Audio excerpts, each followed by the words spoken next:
Gold, trusted gold buyers. మీరు తాకట్టు పెట్టిన బంగారాన్ని విడిపించి ఈ రోజు ఉన్న మార్కెట్ ధరకు కొనబడను.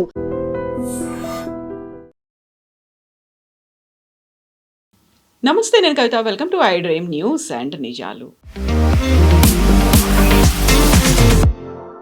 బంగ్లాదేశ్లో జనరల్ ఎలక్షన్స్ రేపు జరగబోతున్నాయి. ఇమ్మీడియట్గా కౌంటింగ్ స్టార్ట్ అవుతుంది. శుక్రవారం రోజు రిజల్ట్స్ అనేవి రాబోతున్నాయి. అక్కడ హిందూ మైనారిటీల మీద ఇప్పటికే దాడులు కొనసాగుతూనే ఉన్నాయి. వరుసగా అలాంటి దురాగతాలు కంటిన్యూ అవుతున్నటువంటి నేపథ్యంలో హిందువులు ఎలాంటి డిసైడింగ్ ఫ్యాక్టర్ ప్లే చేయబోతున్నారు? అందులోనూ పర్టికులర్గా బంగ్లాదేశ్లో జరగబోతున్నటువంటి ఎన్నికల్లో సర్వేల మీద భారతదేశం కూడా ఆసక్తి కనబరుస్తోంది. ఎందుకలా? మొత్తంగా బంగ్లాదేశ్ ఎలక్షన్స్ని మనం ఎలా చూడొచ్చు? మనతో పాటుగా ఉన్నారు సీనియర్ జర్నలిస్ట్ సురేష్ కొచతిల్ గారు. సార్ నమస్తే. సో బంగ్లాదేశ్ ఈ మధ్య కాలంలో విపరీతంగా వార్తల్లో ఉంది. అందులోనూ షేక్ హసీనా భారతదేశంలో ఉన్నప్పుడు అక్కడికి వెళ్లకుండానే ఎలక్షన్స్ తను పార్టిసిపేట్ చేయకుండానే జరుగుతున్నటువంటి ఎన్నికలు ఇవి. మొత్తంగా 350 అంటే 300 స్థానాలకి ఎన్నికలు జరగబోతున్నాయి. ఎలా ఉంది సార్ అక్కడ అంత ట్రెండ్ అనేది? ఇప్పుడైతే టచ్ అండ్ గో ఉంది సర్వేలో. ఎందుకంటే బిఎన్పి, బంగ్లాదేశ్ నేషనలిస్ట్ పార్టీ, తారిక్ రహమాన్, ఖాలిదా జియా కొడుకు లీడ్ చేస్తున్న పార్టీ 34% ఓట్తోని, అంటే ఒపీనియన్ పోల్స్లో ముందుకుంది. కానీ జస్ట్ బిహైండ్ దమ్ తారిక్ రహమాన్ వాళ్ళ జమాత్ పార్టీ 32% ఓట్లతోని ఒపీనియన్ పోల్స్లో ఉన్న సెకండ్ పొజిషన్. అంటే ఇద్దరిని కలిపితే ఒక 64% వస్తుంది. మిగతా ఆల్మోస్ట్ 30% ఎక్కడ ఉన్నారు, వాళ్ళు ఇంకా డిసైడ్ చేయలేదు. దీంట్లో పెద్ద ఒక సెగ్మెంట్ అవామీ లీగ్కి లాస్ట్ టైం ఓటేసిన వాళ్ళు. ఈసారి అవామీ లీగ్ని బ్యాన్ చేస్తారు, ఖాలిదా జియా వాళ్ళ పార్టీని. వాళ్ళు ఎవరికి ఓటేస్తారని పెద్ద ఒక క్వశ్చన్ వస్తుంది. చాలామంది దాంట్లో బిఎన్పికే ఓటేస్తా అంటున్నారు. అంటే లాస్ట్ మినిట్లో ఒక స్వింగ్ వస్తే బిఎన్పి గెలిచేస్తారు. 300 సీట్లు బిఎన్పి గెలుస్తే, ఉన్న సీట్లలో వాళ్ళకి 150 నుంచి 160 స్థానాలు వస్తే కూడా వాళ్ళ మెజారిటీ వచ్చేస్తుంది.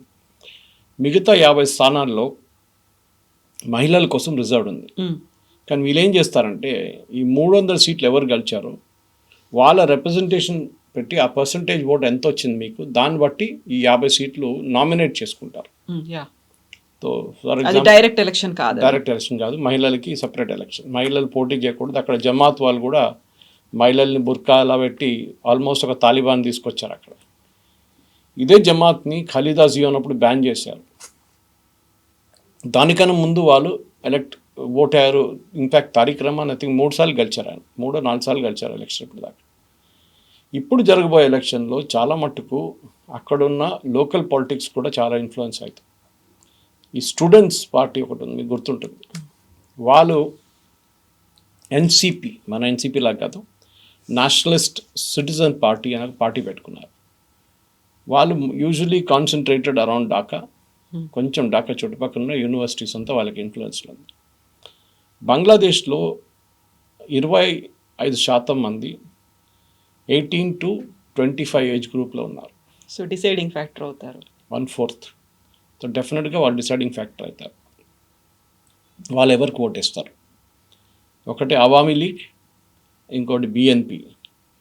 సో డెఫినెట్గా నా అంచనా ప్రకారం ఏమైనా ఒపీనియన్ పోల్స్ ఏం చూపిస్తున్నా అంటే, అవామీ లీగ్ పార్టీ వాళ్ళంతా ఆల్మోస్ట్ 80% బిఎన్పికి ఓటేస్తారు. 20% మంది ఐదర్ సిటిజన్స్ పార్టీ ఆర్ జమాత్కి ఓటేస్తారు. జమాత్కే భారతదేశంతో ప్రాబ్లం ఉంది.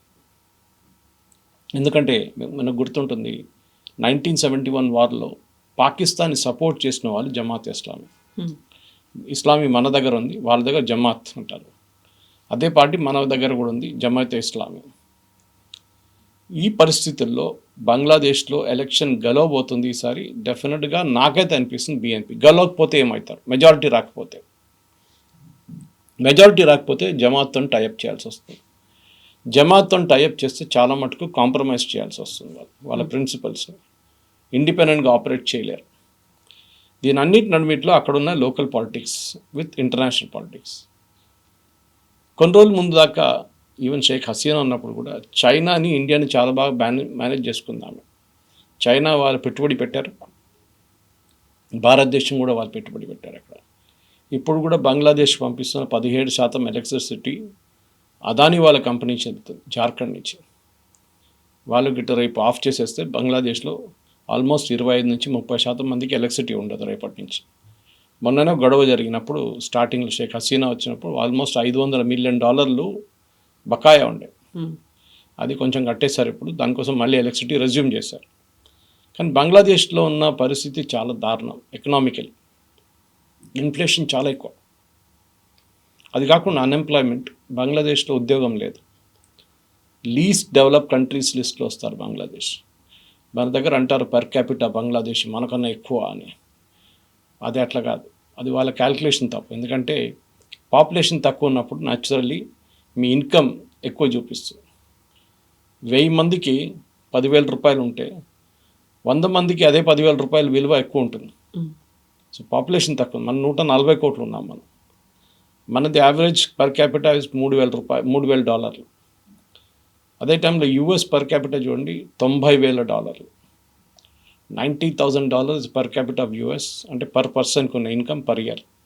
భారతదేశంలో per person per income per year is $3,000. చాలా డిఫరెన్స్ ఉంది. బంగ్లాదేశ్ మెయిన్ ఎక్స్పోర్ట్, వాళ్ళు దాని మీద బతుకుతారు, అది టెక్స్టైల్స్. ఇప్పుడు మనం చూసాం నిన్ననే కొత్త ఒప్పందం చేసుకున్నారు బంగ్లాదేశ్ యూఎస్ కలిసి. అది ఎలక్షన్లో కూడా చాలా మటుకు ఇన్ఫ్లుయెన్స్ చేస్తుంది. దానికోసం ఒకరోజు ముందు సైన్ చేశారు. ఎందుకంటే ఇప్పుడున్న గవర్నమెంట్కి క్రెడిబిలిటీ లేదు. మొహమ్మద్ యూనస్కి they are not unelected government. వాళ్ళు ఎట్లా సంతకం పెడతారు? కొత్త గవర్నమెంట్ వచ్చిన తర్వాత పెట్టాలి కదా, చేయలేదు, ముందే చేసుకున్నారు యూఎస్ వాళ్ళు. దాంట్లో ఏం చెప్పారంటే బంగ్లాదేశ్ నుంచి యూఎస్కి పంపిస్తున్న కొన్ని టెక్స్టైల్స్ మీద 0% ఉంటుంది. ఈ ఎలక్షన్లో అది ఇన్ఫ్లుయెన్స్ కాబోతుంది. ఎందుకంటే 0% ఇచ్చారు చూడండి, ఎవరు చేపించారు అని ఒక క్రెడిట్ తీసుకోవడానికి చాలామంది ఉంటారు ఇప్పుడు దాంట్లో. బంగ్లాదేశ్లో చాలామంది మహిళలు పనిచేస్తున్న ఇట్లాంటి ఫ్యాక్టరీస్లో, వాళ్ళ ఓట్లు చాలా ఇంపార్టెంట్. మనం చూడాల్సిందంటే ఇప్పుడు రేపు జరగబోయే ఎలక్షన్లో 38% దాకా బిఎన్పి తీసుకెళ్ళిపోతే వాళ్ళకి ఒక 170 నుంచి 180, 190 దాకా కూడా వెళ్ళచ్చు. పాకిస్తాన్కి ఒక రోల్ కూడా ఉంది దాంట్లో. అక్కడ పాకిస్తాన్ సపోర్ట్ చేస్తుంది ఈ స్టూడెంట్స్ వింగ్ని. అది కాకుండా that is NCP plus Jamaat ఇప్పుడు షేక్ హసీనా టైంలో బ్యాన్ చేస్తుంది, మీకు గుర్తుంటారు. ఎలక్షన్లో పోటీ చేయలేరు వాళ్ళు. ఇప్పుడు షేక్ హసీనాని బ్యాన్ చేశారు. బంగ్లాదేశ్ ఎలక్షన్ ఒక షామ్. ఎందుకంటే ఇంటర్నేషనల్ లెవెల్లో ఒక పార్టీని మీరు పోటీ చేయకుండా ఉండడానికి బ్యాన్ చేస్తే then that is a sham. ఎందుకంటే ప్రెసిడెంట్ ట్రంప్ ఎప్పుడు వెనజువేలా గురించి చెప్తూ ఉంటారు. అక్కడ అదే జరుగుతుంది. ఆపోజిషన్ లీడర్ని వాళ్ళ కంట్రీ నుంచి బయటికి తీశారు. ఇదే బంగ్లాదేశ్లో జరుగుతుంది కదా. So why is US accepting it? అది మనం ఫస్ట్ క్వశ్చన్ అనమాట. కానీ కవిత గారు ఇప్పుడు చెప్పిన దాని ప్రకారం బంగ్లాదేశ్లో ఎవరు గెలిచినా కానీ BNP or Jamaat or NCP or a coalition of all this, వాళ్ళ ఎకానమీ చాలా పెద్ద ప్రాబ్లంలో ఉంది. పాకిస్తాన్ కన్నా దారుణ స్థితిలో ఉన్నారు బంగ్లాదేశ్. కానీ అక్కడ అడ్వాంటేజ్ ఏంటంటే యూఎస్ పెద్ద పెట్టుబడి పెడుతున్నారు అక్కడ. వాళ్ళకి యూఎస్కి బంగ్లాదేశ్ని చైనాని కౌంటర్ చేయడానికి వాడుకుంటారు. ఎస్పెషల్లీ సౌత్ చైనా సీ కానివ్వండి, నార్త్ బంగ్లాదేశ్లో కూర్చుంటే వాళ్ళకి చైనా టిబెట్ వైపు నుంచి చైనాని మానిటర్ చేయొచ్చు వాళ్ళు. బంగ్లాదేశ్ కూడా అప్పుడప్పుడు హిందువుల మీద మనం చూస్తుంటారు రెగ్యులర్గా దాడి జరుగుతుంది. అది ఓపెన్ చేశారు ఇప్పుడు కామెంటరీతోని, దట్ హిందువుల మీద చాలా మటుకు దాడి జరుగుతుంది. నిన్న కూడా జరిగింది, ఇంకా జరుగుతుంది. మరి ఏం చేయలేము. ఎందుకంటే షేక్ హసీనా ఉన్నప్పుడు దాకా మనకు ఒక పట్టు ఉండే అక్కడ హిందువులు సేఫ్గా ఉన్నారు. 17 నుంచి 18% ఉన్న హిందువులు 24 దాకా ఉండే యాక్చువల్లీ ఇండిపెండెన్స్ టైంలో. ఇప్పుడు 4% కూడా లేరు. అప్పుడు కూడా కొంతమంది అంటారు 1 కోటి మంది ఇప్పుడు కూడా ఉన్నారు బంగ్లాదేశ్లో. వాళ్ళెవరికి వేస్తారు ఓట్లు? చిటగాంగ్ వైపు అని కానివ్వండి, సిల్హెట్ వైపు కానివ్వండి, ఇట్లాంటి చాలా మటుకు ఉన్నాయి. ఎవరు ఓటేస్తారు వాళ్ళు? అక్కడే వచ్చింది క్రూషియల్ ఫ్యాక్టర్. సో ఒక నెల ముందు ఒక అనౌన్స్మెంట్ ఉండే దట్ ఈ హిందువులందరూ కలిసి వాళ్ళు ఒక ఓన్ పార్టీ పెట్టుకున్నారు, 70 సీట్లు పోటీ చేయబోతున్నారని. కానీ దాని తర్వాత ఎక్కువ దాని మీద న్యూస్ లేకుండే. బహుశా ఈ ఎలక్షన్లో ఒక 50 స్థానాలు వాళ్ళు పోటీ చేస్తారు. ఎన్ని గెలుస్తారు అనేది పెద్ద ఒక క్వశ్చన్ మార్క్. ఎందుకంటే హిందువులు ఒకరే ఓటేసి గెలవడం అంటే బంగ్లాదేశ్లో ఇంపాసిబుల్. బంగ్లాదేశ్ ఇప్పుడు అందరూ చెప్తున్నారు ఏంటంటే ఒక తాలిబాన్ రూల్డ్ ఆఫ్ఘనిస్తాన్ లాగా మారిపోతుంది బంగ్లాదేశ్. బిఎన్పి కొంత మహిళల్ని పార్టీ ఎలక్షన్లో పెట్టారు క్యాండిడేట్గా. జమాత్ ఇస్లామీ ఒక్క మహిళని కూడా ఎలక్షన్లో పోటీ చేయలేదు. వాళ్ళేంటంటే మహిళలకి బయట వెళ్తే పరదా వేసుకోవాలి, మహిళలు పోటీ చేయడానికి కాదు, వాళ్ళు ఇల్లు చూసుకోవాలి, అంతే వాళ్ళ పని. So that is typically Taliban mind set. అందులో కూడా గతంలో అక్కడ షేక్ హసీనా వర్క్ చేశారు, బేగం ఖలీదా జియా వర్క్ చేశారు. ఇవి అయినప్పటికీ కూడా ప్రధానమంత్రులుగా మహిళలే ఉన్నప్పటికీ, ముస్లింలు అయినప్పటికీ కూడా అక్కడ స్టిల్ అక్కడ సాధారణ మహిళలు వాళ్ళ మీద, గృహిణుల మీద ఇలాంటిది మాత్రం ఉంటూనే ఉంది. ఎస్, డెఫినెట్గా. ఎందుకంటే ఇస్లామిక్ ఫిలాసఫీ అనగానే అదే వస్తుంది ఫస్ట్. ఇరాన్ చూడండి మీరు, ఇరాక్లో దీనికన్నా ముందు సద్దాం హుసేన్ ఉన్నప్పుడు చాలా మోడర్న్ ఉండే, ఇప్పుడు మళ్ళీ దేవ్ గాన్ బ్యాక్. ఆఫ్ఘనిస్తాన్ చూడండి, వాళ్ళు మొత్తం తాలిబాన్ అయిపోయారు. ఇక్కడ సిరియా చూడండి, సిరియాలో ఒక part of Syria is already under Islamic rule, అట్లా చెప్పొచ్చు మనం. ప్రతి చోట ఎక్కడెక్కడ ఇస్లామిక్ రూల్ వస్తుందో మహిళల్ని పక్కన తోసిస్తారు. మీకు గుర్తుంటుంది, హైదరాబాద్లో కూడా మన దగ్గర ఒక ఎంపీ వాళ్ళ ఇంటికి మన రాజ్దీప్ సర్దేశాయ్ గారిని పిలిపించి బిర్యానీ తినిపించారు, చాలా పెద్ద డిన్నర్ చేయించిన తర్వాత రాజ్దీప్ అడిగారంట, మీ ఆవిడని కలవచ్చా, ఇంత బాగా బిర్యానీ చేసింది, కాంప్లిమెంట్ చేయాలంటే లేదు, మా ఇంట్లో మహిళల్ని మేము ఎవరిని కలవనీయం బయట వాళ్ళు. అంత regressive mind set, educated people మన దగ్గర. అప్పుడు మీరు బంగ్లాదేశ్, తాలిబాన్, పాకిస్తాన్, ఆఫ్ఘనిస్తాన్ సంగతి మాట్లాడక్కర్లేదు, they are even more backward. అట్లాంటి పరిస్థితుల్లో ఈ ఇస్లామిక్ ఫిలాసఫీని తీసుకొచ్చి బంగ్లాదేశ్ని, ఇప్పుడు కూడా వాళ్ళు ఏమంటారు, వాళ్ళ కాన్స్టిట్యూషన్ ప్రకారం దే ఆర్ సెక్యులర్, కానీ ఎక్కడ సెక్యులరిజం నాకైతే కనిపించట్లేదు. ఎందుకంటే అక్కడ ఇస్లామిస్టే రూల్ చేస్తున్నారు, అల్లాహు అక్బరే వాళ్ళ పిలుపు. సో దెన్ డెఫినెట్గా they will not allow any other religion, especially హిందువులను అక్కడ ఉండనియరు. దీనికే మనం సిటిజన్షిప్ అమెండ్మెంట్ యాక్ట్ తీసుకొచ్చాం, చట్టం అయింది. బంగ్లాదేశ్ నుంచి హిందువులు పారిపోయి రేపు వస్తే కూడా మన వైపు రావచ్చు, కానీ వాళ్ళ దగ్గర అక్కడ ఉన్న మొత్తం ఇల్లు, వాళ్ళ ఆస్తి అంతా అక్కడ పెట్టేసి రావాల్సి అంటే చాలా కష్టం ఉంటుంది. పాకిస్తాన్తో మన 47లో జరిగిన అదే సిచ్యువేషన్కి వస్తాం మనం. కానీ నేనది చూసిన ఏంటంటే, ఈ ఎలక్షన్లో జమాత్కి ఒక రోల్ ఉంటే, that is either the coalition or even as a winner, then Bangladesh is finished. Bangladesh ఇంకొక యూఎస్కి తెలిసిపోతుంది చాలా క్లియర్గా ఒక 5 సంవత్సరాల్లో, దట్ బంగ్లాదేశ్ ఇంకొక ఆఫ్ఘనిస్తాన్గా మారిపోతుందని. మన మీద థ్రెట్ ఏంటి అది మనం చూసుకోవాలి ఫస్ట్. వీళ్ళెప్పుడు 7 సిస్టర్స్ నార్త్ ఈస్ట్ని మేము కట్ చేసేస్తాం, భారతదేశాన్ని సిలిగుడి దగ్గర చికెన్ స్నెక్ దగ్గర మేము నరికేస్తాం, అది ఇదని చెప్తుంటారు. అందులో యూనివర్సిటీలో కూడా పెద్ద ఎత్తున క్యాంపెయిన్లు కూడా చేశారు. ఏం జరగదు అవి. ఇప్పుడు కూడా బంగ్లాదేశ్ నుంచి వేలాది మంది మెడికల్ వీసా తీసుకొని భారతదేశానికి ట్రీట్మెంట్కి వస్తారు. ఇప్పుడు కూడా మనం నడిమిట్లో కొన్ని రోజులు వీసా ఆపాం, చాలా పెద్ద ప్యానిక్ అయింది అక్కడ. హార్ట్ పేషెంట్స్ ఉండొచ్చు, మిగతా క్యాన్సర్ పేషెంట్స్ ఉండొచ్చు, వాళ్ళ దగ్గర మెడికల్ ఫెసిలిటీస్ లేదు. It is a real impoverished nation. Afghanistan కూడా కొంచెం ట్రీట్మెంట్ అంత ఉంది, కానీ బంగ్లాదేశ్లో అది కూడా లేదు. అంత దారుణమైన పరిస్థితి ఉంది అక్కడ. ఇన్కమ్ కూడా అంతే. దానికోసం చాలామంది వాళ్ళ మహిళలు టెక్స్టైల్ ఫ్యాక్టరీలో పనిచేస్తారు. ఇప్పుడు యూఎస్ ఇంత 0% ఎందుకు ఇచ్చారంటే, వాళ్ళు అంటున్నారు వాళ్ళ పేదోళ్ళు, మహిళలకు ఉద్యోగం కావాలి కదా, అక్కడ మహిళలకి మనం టారిఫ్ పెడితే వాళ్ళకి డిమాండ్ ఉండదు, ప్రోడక్ట్ ఉండదు, మహిళలకు ఉద్యోగం ఉండదు, మనం సపోర్ట్ చేయాల్సి చెప్పి యూఎస్ లాజిక్ అదనమాట. కానీ ఈ ఎలక్షన్ అయితే ఇట్స్ అ షామ్, అదైతే కరెక్ట్. ఎందుకంటే ఒక పార్టీని మీరు పోటీ చేయనట్లేదు. షేక్ హసీనాతో మీకు గొడవ ఉండొచ్చు, వాళ్ళ పార్టీని పోటీ చేయొచ్చు కదా, లేదు మేము పోటీ చేయలేము. బంగ్లాదేశ్లో ఉన్న judiciary is also a joke. అది ఈవెన్ షేక్ హసీనా టైంలో ఉన్నప్పుడు వాళ్ళకు సపోర్ట్ చేశారు, ఇప్పుడు వీళ్ళ వైపు సపోర్ట్ చేస్తున్నారు. కానీ అన్నిటికంటే పెద్ద జోకర్ ఈజ్ మొహమ్మద్ యూనిస్. మొహమ్మద్ యూనిసే ఎంటైర్ బంగ్లాదేశ్ని రివర్స్ గేర్లో తీసుకెళ్ళాడు. Economy was doing really good under Sheikh Hasina. మేము చెప్పాను చూడండి, రూమర్స్ ఉండే భారతదేశం కన్నా ఫాస్ట్గా జీడిపి ఎక్కువ ఉంది వాళ్ళది, మనకన్నా ఎక్కువ ఉంది అనేది. అది తప్పు, నేను ఎక్స్ప్లెయిన్ చేశాను మీకు ఆల్రెడీ. కానీ అది కాదు, అక్కడ ఆ టైంలో ఉన్న ఎకానమీ ఇప్పుడు ఇన్ఫ్లేషన్తో, అన్ఎంప్లాయ్మెంట్తో పోరాడుతున్నారు. అక్కడ చాలా వెనుకకి వెళ్ళిపోయారు బంగ్లాదేశ్. దానికి కారణం ఈయనే, మొహమ్మద్ యూనుస్. ఆయన్ని డెఫినెట్గా అమెరికా ప్రాపప్ చేశారు, మన అందరు తెలిసిందే. నోబెల్ ప్రైజ్ ఇవ్వడము, మ్యాక్సెసే అవార్డు ఇవ్వడం, ఇదంతా అమెరికా పని ఉంటుంది దాంట్లో. కానీ ఐ థింక్ బంగ్లాదేశ్కి నెక్స్ట్ 1 year చాలా క్రూషియల్గా ఉండబోతుంది, ఎవరు కలిసినా కానీ. ఎందుకంటే 1 is ఎకానమీ. ఆఫ్కోర్స్ యూఎస్ చాలా డబ్బులు పెడతారు, కానీ డబ్బులు ఎంత పెట్టినా కానీ దేశంలో ఒక డిమాండ్ ఉండాలి. ఒక మొబైల్ ఫోన్ తయారు చేస్తే కొనడానికి కెపాసిటీ ఉండాలి అక్కడ, అది వాళ్ళ దగ్గర లేదు. వాళ్ళ బయింగ్ కెపాసిటీ చాలా తక్కువ బంగ్లాదేశ్లో. వాళ్ళ దగ్గర చాలామంది మీరు గల్ఫ్కి వెళ్తే అక్కడ పనిచేస్తుంటారు. ఇప్పుడు వాళ్ళ వీసా వాళ్ళకి బంద్ చేసేసారు యూఏఈ లాంటి దేశాల్లో, no visa for Bangladeshis and Pakistanis. ఎందుకంటే వీళ్ళు అక్కడ వచ్చి చాలా గొడవ చేస్తున్నారని చెప్పి వీళ్ళ వీసా అంతా బంద్ చేసేసారు. సో ఈ పరిస్థితుల్లో we're at a crossroads. ఇప్పుడు అదే పరిస్థితి అన్నమాట. షేక్ హసీనా వాళ్ళు లాంగ్ సర్వింగ్ పీఎమ్స్గా అక్కడ పాలిటిక్స్లో కీ రోల్ ప్లే చేశారు. అందులో వాళ్ళ పేరెంట్స్ని కావచ్చు, లేకుంటే ఫ్యామిలీ మెంబర్స్ని ఊచకోత కోసారు, చంపేశారు. మిగిలినటువంటి షేక్ హసీనా మళ్ళీ అక్కడ ప్రధానమంత్రిగా చేశారు. అయినప్పటికీ కూడా అంతర్యుద్ధంలో ఆవిడని దించేశారు. ఆవిడ ఆశ్రయం పొందింది భారతదేశంలో. బట్ ఇప్పటికీ ఆ పార్టీని అక్కడ కంటెస్ట్ చేయనివ్వకుండా ఉంటే వాళ్ళకంటూ కొంతమంది లాయల్గా ఉండేటువంటి కార్యకర్తలు ఉంటారు, అభిమానులు ఉంటారు, కొంతమంది ఫాలోవర్స్ అనే వాళ్ళు ఉంటారు. వాళ్ళు ఎటువైపు చూస్తున్నారు, వాళ్ళు ఏమనుకుంటున్నారు అసలు? లాస్ట్ ఎలక్షన్లో మన అవామీ లీగ్కి, షేక్ హసీనా అవామీ లీగ్కి 42% ఓట్లు వచ్చినాయి. 42%. ఆ 42% మంది ఎక్కడికి ఓటేస్తారు?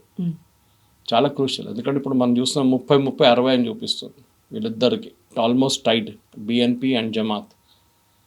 ఈ మిగతా 42 పక్కన పెట్టి 30 తీసుకుందాం, మనం 32 తీసుకుందాం. వీళ్ళెవరు ఓటేస్తారు?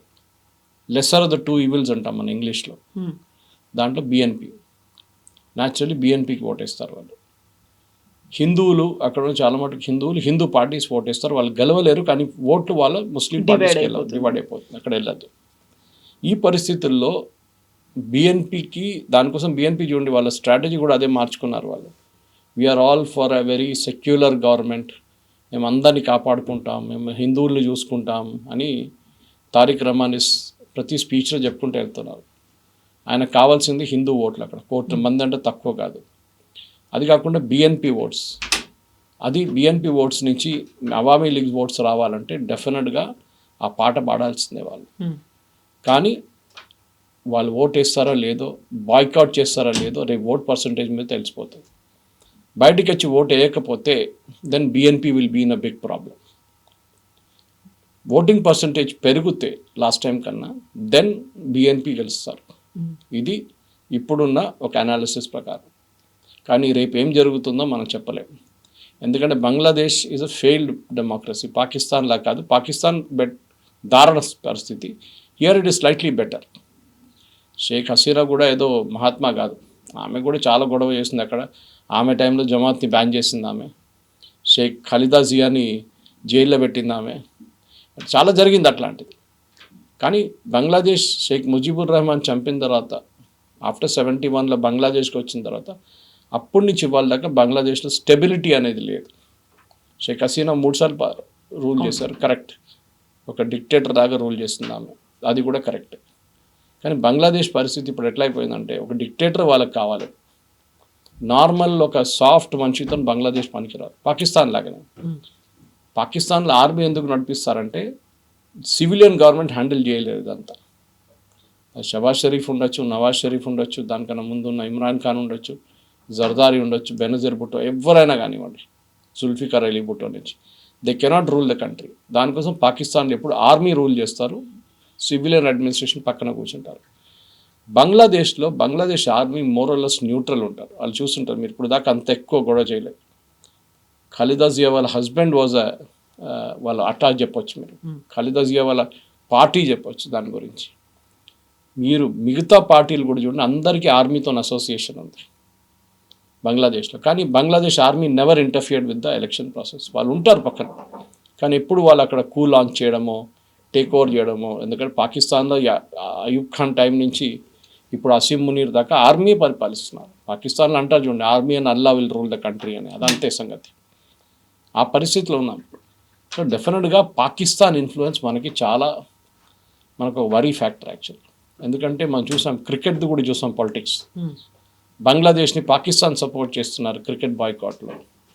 బంగ్లాదేశ్ పాకిస్తాన్ దగ్గర అంటున్నారు, మీ ఇండియాతో మ్యాచ్ ఆడాలి, వీఆర్ లైక్ బ్రదర్స్. ఆ యాటిట్యూడ్కి వచ్చేసారు వాళ్ళు. పాకిస్తాన్ నుంచి డైరెక్ట్ ఫ్లైట్స్ మొదలుపెట్టారు ఢాకాకి. పాకిస్తాన్ నుంచి ఆయుధాలు పంపిస్తున్నారు ఢాకాకి. దాన్ని నడుస్తున్నప్పుడు definitely we should be worried. ఎందుకంటే మనం ఓన్లీ మన వెస్టర్న్ ఫ్రంట్ చూస్తూనే ఉంటాం ఇప్పుడు దాకా. ఇప్పుడు నా ఈస్టర్న్ ఫ్రంట్ కూడా చూడాల్సి వస్తుంది మనకి. ఇటువైపు నుంచి మన మీద ఏమైనా రేపటి దాడి మొదలైతే అది problem. It all depends on also the west Bengal elections. ఇప్పుడు రాబోయే వెస్ట్ బెంగాల్ ఎలక్షన్ దానికి ఒక పెద్ద ఇండికేటర్. ఎందుకంటే మమతా బెనర్జీ ఆమెకు పెద్ద వరి ఏంటంటే ఈ బంగ్లాదేశ్ నుంచి వచ్చిన వాళ్ళ పేర్లు లిస్ట్ని తీసేస్తే ఆమె ఓడిపోతే అక్కడ ఒక బీజేపీ గవర్నమెంట్ వస్తే వాళ్ళ టఫ్ స్టాండ్స్ తీసుకుంటారు. వాళ్ళు అక్కడ ఉన్న బంగ్లాదేశ్ని అందరిని తెరిమి కొడతారని డౌట్ లేదు. ఆల్రెడీ ఫెన్సింగ్ గురించి కాంట్రవర్సీ నడుస్తుంది. బీఎస్ఎఫ్కి ల్యాండ్ ఇవ్వట్లేదు, కోర్టుకి వెళ్ళారు, కోర్టు అన్నారు ల్యాండ్ హస్ బి గివన్ అన్నారు. అమిత్ షా గారు స్టేట్మెంట్ కూడా ఇచ్చారు దాన్ని. ఇంకొక 500 కిలోమీటర్ ఫెన్సింగ్ చేయాల్సి ఉంది మనకి బంగ్లాదేశ్ వైపు. సో మమతా బెనర్జీ గవర్నమెంట్ పోయి ఒక బీజేపీ గవర్నమెంట్ రేపు అక్కడ వస్తే దెన్ బంగ్లాదేశ్ వాళ్ళతో ఉన్న రిలేషన్షిప్ మనకి ఇంకొక లెవెల్కి వెళ్ళిపోతుంది అప్పుడు. ఎందుకంటే అస్సాం వైపు ఇంకొక నడుస్తుంది, ఇది బంగ్లాదేశ్ వైపు నుంచి వెస్ట్ బెంగాల్కి ఇంకొక రిలేషన్షిప్ ఉంటుంది. డెఫినెట్గా నెక్స్ట్ 6 నెలలు చాలా క్రూషియల్గా ఉండిపోతుంది కవిత గారు. సో ఇప్పుడు హిందువులకి సంబంధించి RSS chief Mohan Bhagwat very రీసెంట్గా చేసినటువంటి కామెంట్స్, హిందువుల మీద బంగ్లాదేశ్లో అట్రాసిటీస్ జరుగుతున్నాయి, అక్కడ హిందువులు తిరగబడితే ప్రపంచవ్యాప్తంగా ఉన్నటువంటి హిందూ సమాజం వాళ్ళకి సపోర్టివ్గా ఉంటుంది అనేది. ఆ మెసేజ్ వాళ్ళకి రీచ్ అయిందా, వాళ్ళు ఎలా రియాక్ట్ అవుతున్నారు అని ఆలోచించే లోపే మళ్ళీ అటాక్స్ అవుతున్నాయి, అక్కడ హిందువులు చనిపోతూ ఉన్నారు, వ్యాపారాల మీద, మహిళల మీద, వీటన్నిటి మీద. అక్కడ హిందువులు క్రూషియల్ రోల్ ప్లే చేయబోతున్నారు అనుకున్నప్పుడు వాళ్ళు మైనారిటీలే కదా అని తీసేస్తారా, లేకపోతే వాళ్ళు ఎవరు మాకు కొంచెం సాఫ్ట్గా ఉంటారు అని ఆలోచిస్తున్నారా? బంగ్లాదేశ్లో ఉన్న హిందూ పాపులేషన్ గురించి మనం భారతదేశం గురించి ఎక్కువ చేయలేము. మనం ప్రొటెస్ట్ చేయొచ్చు, స్టేట్మెంట్లు ఇష్యూ చేయొచ్చు, కానీ దీనికన్నా ఎక్కువ ప్రొటెస్ట్ మనకి లండన్లో మీకు కనిపిస్తుంది, యూఎస్లో కనిపిస్తుంది, యూరోప్లో కొన్ని దేశాలు కనిపిస్తుంది. బంగ్లాదేశ్ హై కమిషన్ బయట ప్రొటెస్టు, బంగ్లాదేశ్ కన్సులేట్ అండ్ ఎంబసీ బయట ప్రొటెస్ట్ నడుస్తుంది. బంగ్లాదేశ్ మీద ప్రెషర్ పెట్టాల్సింది. మన దేశంలో చూడండి మైనారిటీస్కి ప్రొటెక్షన్ ఇస్తారు, బంగ్లాదేశ్లో అట్లాంటి ప్రొటెక్షన్ లేవు. అక్కడ డైరెక్ట్ చంపేస్తున్నారు, వాళ్ళ ఇల్లు తగలబెడుతున్నారు, చాలామంది ప్రాపర్టీ డిస్ట్రాయ్ చేసేసారు, వాళ్ళ షాపులు దుకాణాలు బంద్ చేసేసారు వాళ్ళు. ఇట్లాంటి చాలా జరుగుతుంది. మన వైపు నుంచి ఇప్పుడైతే మనం ఏం చేయలేం, ప్రొటెస్ట్ ఒక్కటే చేయొచ్చు. మనం అదే టైంలో మన దగ్గర ఉన్న బంగ్లాదేశీని అక్కడ పంపించి ఒక మెసేజ్ పంపించాల్సి వస్తుంది, మీరు అక్కడ చేసిన అదే పని మేము ఇక్కడ కూడా చేయొచ్చు అని. అది చేస్తున్నాం మనం వాళ్ళు. కానీ మన దగ్గర అంత ఎక్స్ట్రీమ్ వైలెన్స్కి మనం దిగలేము, ఎందుకంటే దెన్ మనం బంగ్లాదేశ్లో ఉన్న జమాత్ ఒకటే అయిపోతారు.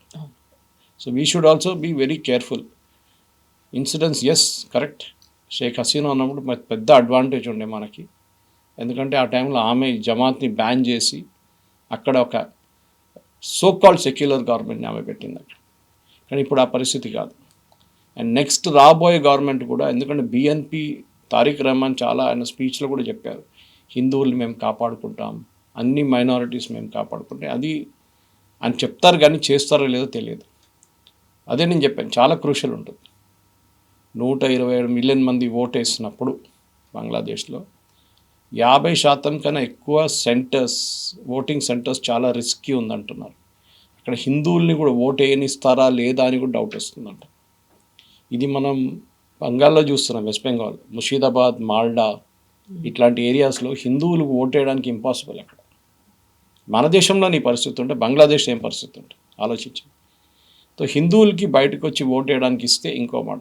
లాస్ట్ టైం మనం చూసాం బెంగాల్లో కూడా హిందువులు ఓటేసిన తర్వాత హిందువుల మీద దాడి చేశారు చాలా మటుకు. వాళ్ళ దుకాణం తగలబెట్టారు, ఇల్లు తగలబెట్టారు, కొంతమంది చనిపోయారు.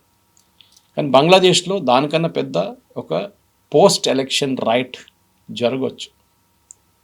అది ఎలక్షన్ రిజల్ట్ వచ్చిన రోజు తెలిసిపోతుంది. బిఎన్పికి మెజారిటీ వచ్చింది చూడండి, సేఫ్ ఉంటాం కొంచెం.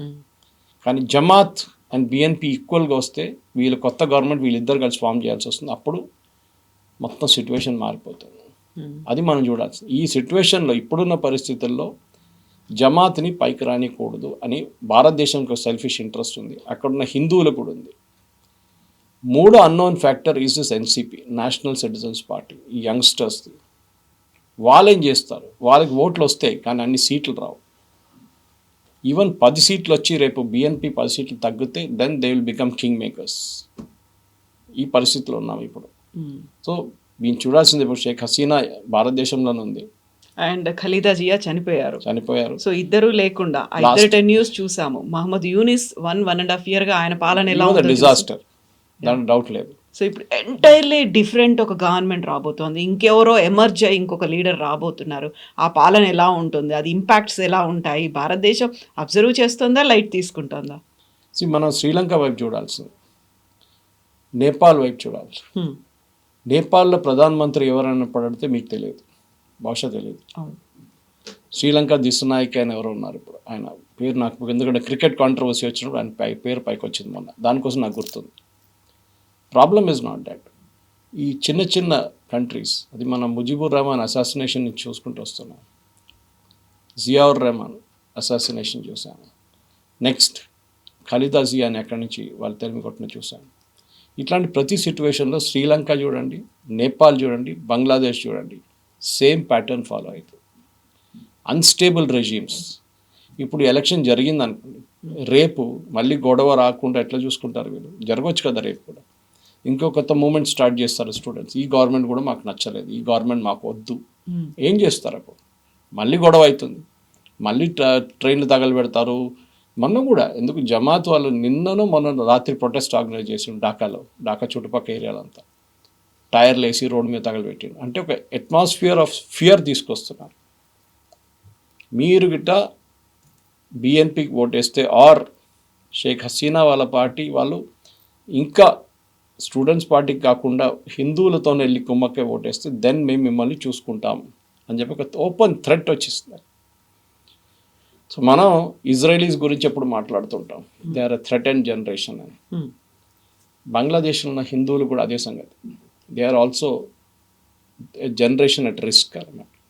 వాళ్ళని కాపాడుకోవాల్సిన రెస్పాన్సిబిలిటీ మనది. అండ్ దట్ ఈస్ వేర్ సత్సంగ్ చాలక్ గారి స్టేట్మెంట్ చాలా ఇంపార్టెంట్. వాళ్ళ యూనిటీ లోకం మొత్తం wherever you are, US, Europe, మీరు ఆస్ట్రేలియా, ఏ కాంటినెంట్లో ఉన్నా కానీ బంగ్లాదేశ్ మీద ప్రెషర్ పెట్టాల్సి వస్తుంది. అండ్ బంగ్లాదేశ్ మీద ప్రెషర్ పెట్టాలంటే యుఎస్, యూకే, యూరోపియన్ యూనియన్ లాంటి దేశాల మీద ప్రెషర్ పెట్టాల్సి వస్తుంది.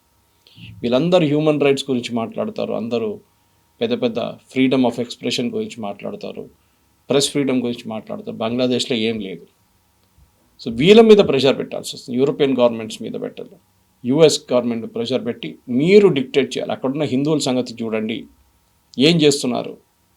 హిట్లర్ ఇజ్రాయలీస్తో చేసిన, జ్యూస్తో చేసిన అదే పని బంగ్లాదేశ్లో అక్కడున్న జమాత్ వాళ్ళు చేస్తున్నారు. హిందువులను చంపుతున్నారు, వాళ్ళ ఇల్లు తగలబెడుతున్నారు. They need protection. మనం ఇండియా ఎంతో ప్రొటెస్ట్ చేసినా కానీ సీరియస్గా తీసుకోరు, because we have a natural affinity, మనకు ఒక సెల్ఫిష్ ఇంట్రెస్ట్ ఉంది దాంట్లో. కానీ బయట ఉన్న నాన్ రెసిడెంట్స్ ఇండియన్స్ కానీ, పీపుల్ ఆఫ్ ఇండియన్ ఆరిజిన్ కానీ, అమెరికాలో ఉన్న చాలా మటుకు కాంగ్రెస్ మెన్ కానీ, యూకేలో ఉన్న చాలా మటుకు ఎంపీస్ కానీ, మినిస్టర్స్ ఇండియన్ ఆరిజిన్లో ఉన్న వీళ్ళందరూ ప్రెషర్ పెట్టాల్సిందే. ప్రెషర్ పెడితే డెఫినెట్గా బంగ్లాదేశ్ గవర్నమెంట్ మీద ఒక నిఘా ఉంటుంది. రేపు వాళ్ళ మీద శాంక్షన్స్ కూడా పెట్టవచ్చు. ఆ పరిస్థితికి మనం తీసుకురావాలి వీళ్ళు. Yes sir, thank you so much. Thank you very much. నిజంగా ప్రస్తుతం ఉన్నటువంటి సమాజం దేనికి ప్రయారిటీ ఇస్తుంది? ఆర్థిక సంబంధాల చుట్టూ మాత్రమే తిరుగుతోంది. మళ్ళీ ఎన్నికలంగానే చాలా విరక్తి కలుగుతాను. మంచి అనిపిస్తుంది కదా, లేడీస్ కూడా ఛాలెంజింగ్ జాబ్స్ చేసినప్పుడు చాలా బాగుంటది. ట్రాఫిక్ అసిస్టెంట్స్ గా నియమించిన ట్రాన్స్జెండర్స్ అందరితో సాల్యూట్ చేయించుకుంటున్నారు. ఫుడ్ డెలివరీ ఇవ్వటానికి వెళ్ళినటువంటి డెలివరీ బాయ్ అనిల్ పై కళ్ళ ముందు